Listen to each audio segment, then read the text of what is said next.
comes to being incarcerated, you know, a lot of people that are serving a bid or a lot of people that are actually facing time put a lot of their time and effort towards God. Okay? They never lose faith. There's a lot of people, no matter where you go, there will be Bibles, there will be chapels, there will be Bible study, there will be church call-outs, the whole nine, everything you could think of. Today I'm going to tell you a story how someone got wet up inside of the chapel. Hold down, man. Suitcase this, my cell phone and my charger don't walk with a limp. Get it knocked off or missing, you gon' get it. Next time I see you, you gon' leave airlifted. You already know, man. Kfrogtv back in the building. Y'all go ahead and do me that solid favor. Hit that like and subscribe button. And make sure you hit the notification bell so you can see it first. Today I'm going to be speaking on how an individual got wet up while he was inside the chapel while I was serving time in Florida State Prison. But before I do that, I want to say thanks to an individual named Jeff Slumberch who sent me some tea from China, along with some beef jerky. I want to say I appreciate it to the fullest. I always like to, you know what I'm saying, say thanks to the people that, you know, send me things from all around the world. So I figured, you know, I'd go ahead and eat one of these pork beef jerkies on camera one time just to show y'all the real deal. And good old tea. Salute. I also want to say shout out to your friend Matt. I'm going to drop his YouTube channel below. Y'all go check that out. Now let's go ahead and get into this video. Now like I said, man, you know, inside of prison, any type of lockup facility, you know, they take the religion thing serious. You know, there's a lot of people that go to church, etc. You feel me? And you would never think that inside of the chapel, you want to be protected, which would make sense. Just because you know you have faith in a higher power and stuff like that doesn't mean, you know, he can protect you physically from someone. You feel me? So this day here, I'll never forget when this person literally got mopped. When I say mopped, I mean he was the mop. There was so much blood inside of that chapel, and they literally shut the chapel down for 2 weeks. You feel me? Which is not, you know, normal. You know, people get hit with locks, people get wet up all around the compound on a day-to-day basis, and they never shut it down for that long. The chapel was literally a crime scene. Okay, they had caution tape all wrapped around the shit and everything. Like, no one was allowed to go near the chapel until FDLE, which is the Florida Department of Law Enforcement, came and observed the actual crime scene. Who knows if the person made it or not? You know, word on the compound, he didn't make it. You know, he didn't survive. They actually got him. They got his jugular vein from when they sliced him from behind. He was sitting there, you know, in the little rows during Bible study or whatever, and someone came up, sliced his throat, and then they wet him up as much as they could. You feel me? That's the story we heard, you know. And it's crazy because, like I said, when you think about it, you never know what that person did to make that happen. You get what I'm saying? You never know if it was even that serious. But due to the fact that it happened in prison, anything is serious. As much as walking and shoulder bumping into somebody. Someone cutting you in line. You feel me? Someone asking you for a three-way on the phone when you're not allowed to give out three-ways. You know what I'm saying? They monitor your phone calls, and you'd be like, nah, bro, it ain't happening. The way you answer him could lead to a serious situation. You feel me? They could feel like you can give them a three-way. You know you can get away with it. You know what I'm saying? But instead, you just want to be a crab and not do it. You feel me? And that can lead to a serious situation. And people have been wet before in the chapel while I was incarcerated. You know, it's a good blind spot. You feel me? Where there was no cameras, there was no officers able to watch or anything like that, you know. But the meaning and the seriousness behind this story was, you know, that dude didn't see that coming. And it just shows, like, when you're in prison, you have to be on your P's and Q's at all times, because you could get yourself in a situation and you not even know it's a situation. That's the crazy part. You could literally just think you and this dude just had a stare down and don't think shit about it. In all reality, this dude's back in his dorm right now thinking you're going to do something to him, so he's going to do something to you first. And you don't know that. You were just looking at him because he looked familiar. You're like, damn, where I know that motherfucker from? Why he looks so familiar, dog? Like I know him, bro. Maybe I know him from the streets or something. And really, you just ran across him during processing at a reception center or another institution or a county jail. Or maybe he was a fucking worked at the drive-thru at Burger King on the streets. You pulled up to get your meal one time from the window and you seen him. You know, you never know what it is, so you were looking at him like, damn, that motherfucker look kind of familiar. And boom, now this dude's over here sharpening a knife, waiting to come get you. You feel me? That's why you got to be on your P's and Q's, because people get wet when it ain't even meant to happen. When it isn't even the scenario that the other person is thinking that's going to wet you. That's the thing. You can't be like, oh, I know I'm not going to get wet because it ain't that serious. You don't know that. And here this dude was inside the chapel, Bible study like this, got his whole shit sliced. No matter how much of a goon or a gorilla or a gangster you are, boy, it don't matter what it is. People are in there for committing crimes. People don't give a damn about your religion. You know, they don't care if you're seriously into the religion, none of that shit. It ain't like if you're a Muslim, you can be like, all right, pause this beef. Let me do my salats real quick. You feel me? Let me get on, let me, you know what I'm saying? Pray to Yahweh and all this stuff real quick. Or Allah, you know what I'm saying? Let me do all this and shit before we get into our knife fight. No, it don't work like that. You get what I'm saying? And it shows that people will use any type of obstacle or any type of prop during a situation of beef as an illusion to throw you off, to catch you slipping. Because there is no get backs in prison. You feel me? The person that's going to do something to you is going to want to do it to where you know not to come back after them. You barely made it alive the first time.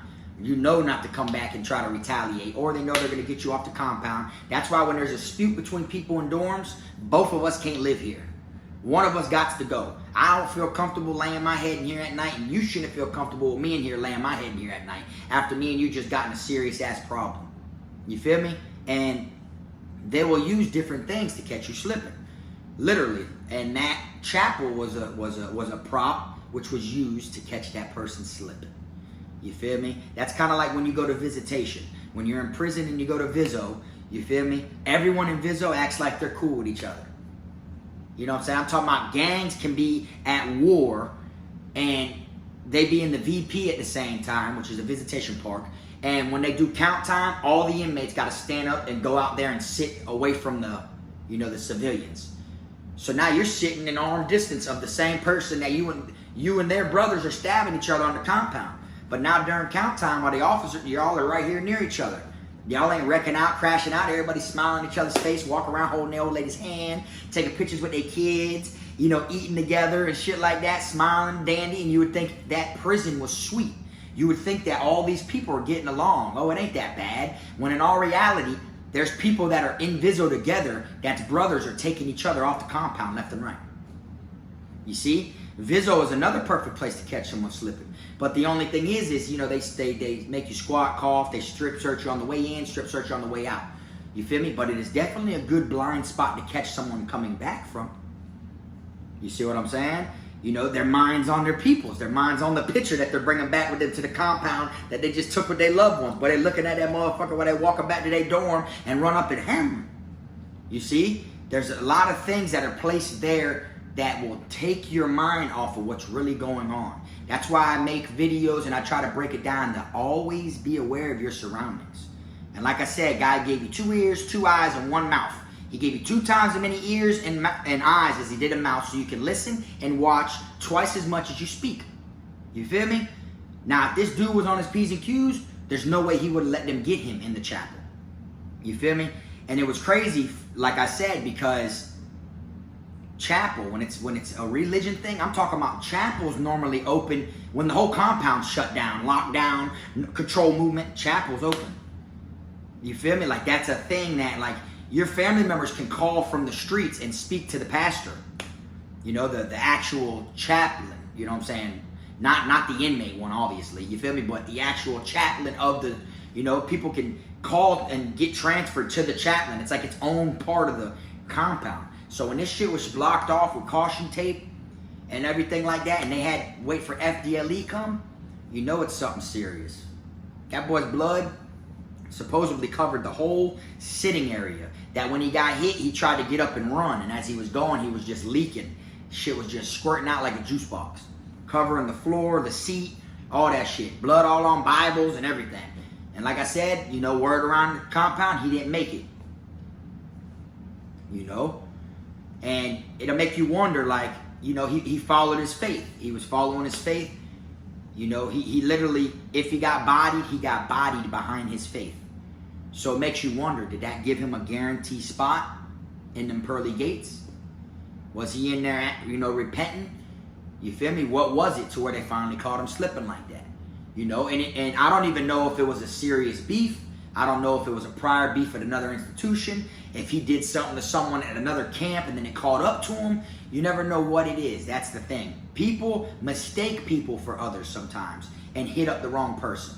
You could get wet just for looking like someone.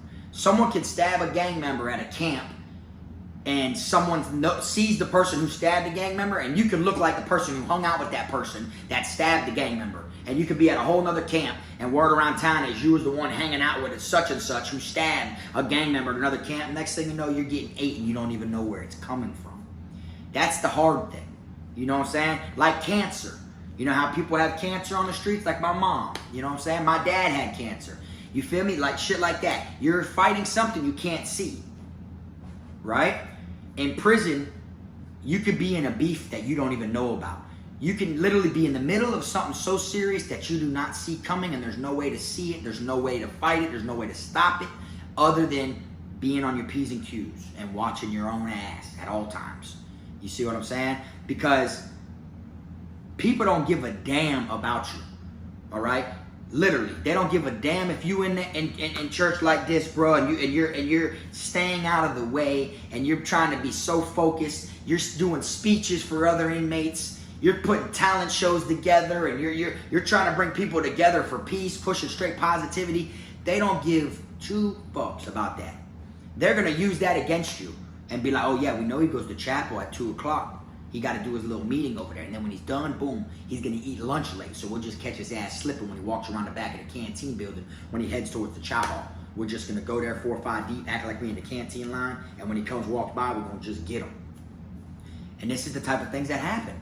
You could be walking, talking to somebody, been pushing straight positivity, helping people with their religion. You could be a person that's in there helping other inmates get their GED, their diploma and everything.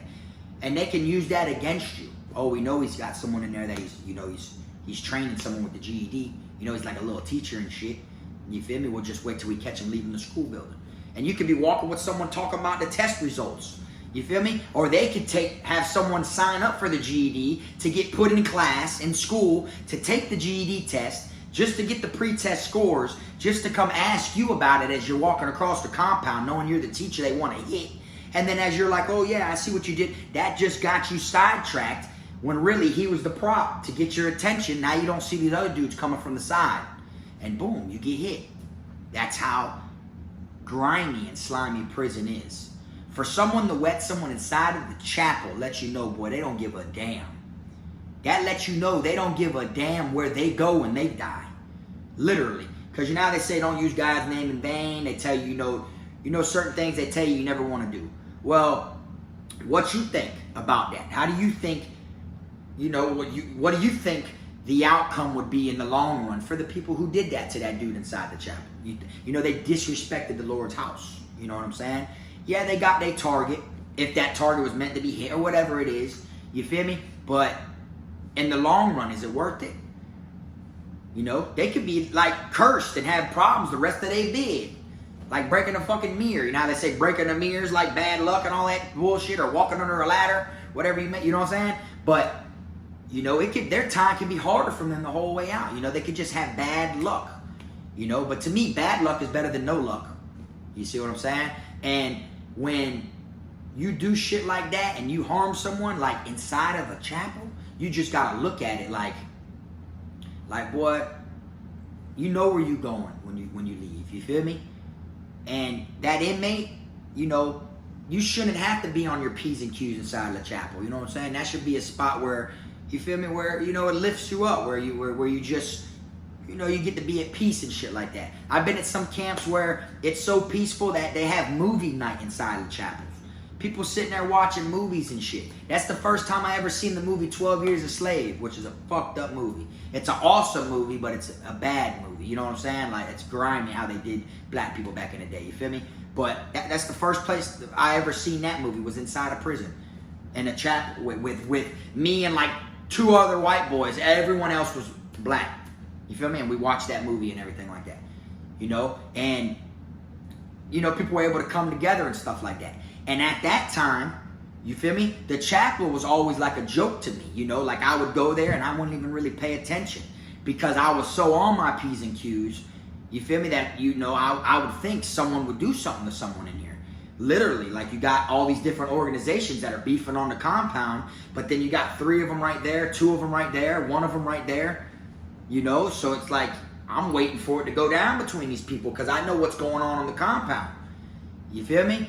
But when I tell you that FDLE came around and started questioning inmates, they started asking everybody, oh, if they heard anything, why did he get stabbed, different shit like that. They went from dorm to dorm and started questioning certain individuals. I wasn't one of the ones they questioned, you feel me? But they came to my dorm also, and they was pulling out a couple people who happened to be in chapel that day. I guess they went on the call out list and seen who was there within the last couple days, who knew of him, who've seen him in there before, you know, because that dude supposedly, bro, it was literally like a crime scene, you know, and it shows that anything can happen to you at any times. All right, you got people that get hit up on the bus. You're on a bus, chained, shackled up and everything, went through plenty of fucking gates and plenty of metal detectors and stuff, and people still get wet and hit. Where there's a will, there's a way, no matter what it is. People in confinement get flipped, you know, because no matter what, if someone wants to get you, they're going to get you.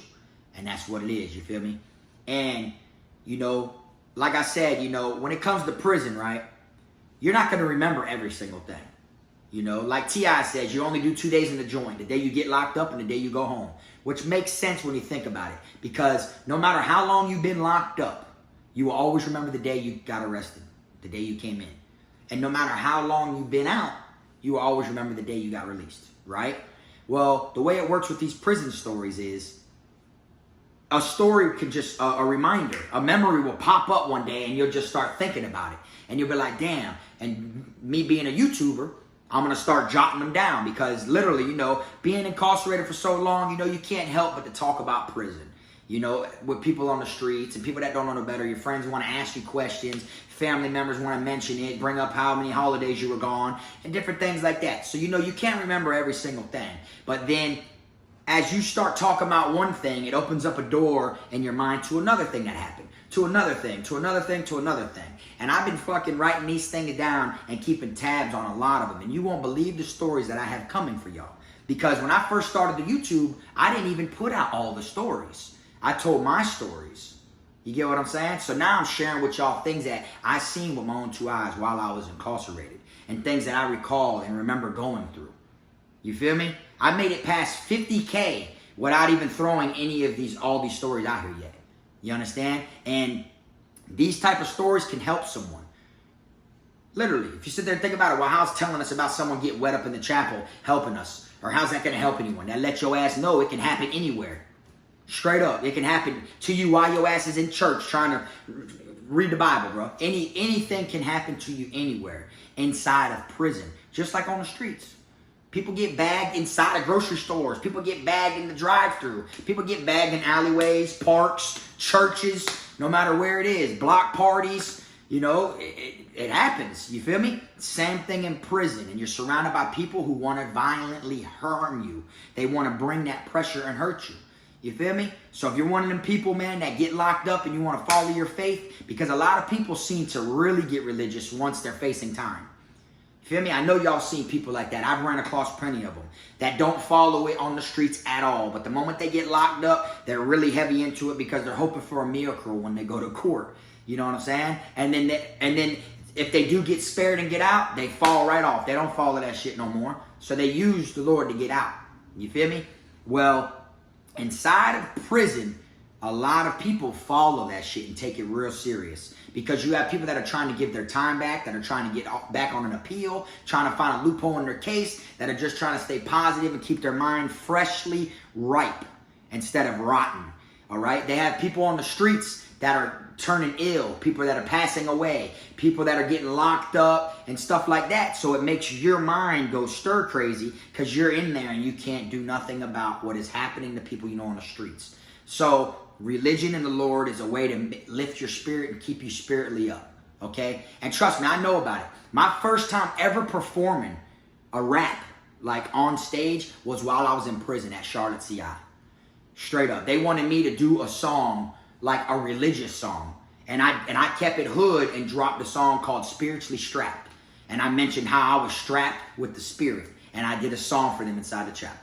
I got the paper somewhere in my prison stuff, like the actual call out, where it says performances, and it's got my name and DC number. You see what I'm saying? And it was like everybody was so lifted, and everybody was so grateful. It was like a concert. Literally, I'll never forget, man, there was this old dude. His name was Gank, or something like that. Yeah, Gank or Yank or something like that. Old dude, a lifer. That boy was crying when I came off the stage. He was like this, crying. I went to give him the daps, and he like hugged all on me. Like, I made him feel so good that we ripped the song so good. Me and my old bunkie. My old bunkie, his name was Hit. Hitman was what they called him. But Hit, me and Hit performed this song and had people in that bit hanging out, and was so gifted from our performance that this was the most entertainment that they've seen in forever. Made them feel so good and joyful like they was on the streets. People take that religious shit serious. Okay? And people do whatever they can to get their mind out of the bullshit reality they live on in prison. You feel me? But the message behind this is to keep your eyes open at all times. Because like I said, this dude painted this floor of this chapel. And he didn't want to paint it. He wasn't voluntarily painting it. You understand what I'm saying? Once that shit was hit, he couldn't control it. You know? And for FDLE to get involved, it had to be that serious for them to lock the chapel down for like 2 weeks. Because people get wet up, bagged and all, and FDLE will come through and you'll see FDLE for maybe 1 or 2 days, and then they're gone again. You don't hear from them again. They don't come back around. The comp pan opens back up. Everybody stops talking about the person who just got flipped. Like it's nothing. All right, boom, back to reality. We got to worry about us now. But for them to close the chapel down for 2 weeks and have caution tape around that shit made it look like a massacre happened. And for that to happen, bro, I knew that shit was serious. You feel me? And if he did live, or if he didn't live, the family on the streets, imagine how they feel inside the chapel. You know, like damn, like, you know, you got mothers, grandmothers, you feel me, family members on the streets that go to church, that pray for their loved ones in prison. You know, they try to stay sane on the streets because they miss their baby boy. They miss their loved ones. So they go, and then bam, so imagine that. They're in church trying to stay, you know, strong for the person they have locked up, praying that their kid is okay in there. And then come to find out, bam, it happened inside of a chapel. Like that would just like curve you, like Lord, why you let this happen? And out of all places, you know, that's how it is, you feel me? But anyways, I'm gonna go ahead and wrap this one on up. Like I said, it don't matter where your ass is at. You better keep these shits open, boy. Because I don't give a damn how big and bad you are. There's always someone out there bigger and badder. And it ain't even gotta be someone bigger and badder than you. You could be 25-0, and this other person could be 0-25. They catch your ass slipping at the right time, boy. Them razor blades, boy. Them razor blades and them bangers, bro. Them shits ain't got no names on them. Straight up. That shit will take you up through there, bro. A coward can take you up through there. You could be the realest, goonest, solidest, 100est soldier, and a coward, a snake, a fraud, a phony, a fake ass person that will flop at all times, that will curl, that won't hurt no one at all, can literally just grow some nuts overnight and feel like, you know what, I'm gonna take this big badass out. And it can happen. Straight up. But anyways, man, I appreciate y'all watching this video. Y'all already know, man, stay tuned. I'm gonna keep on dropping them. I hope everybody has a good weekend. Until next time, this Frog.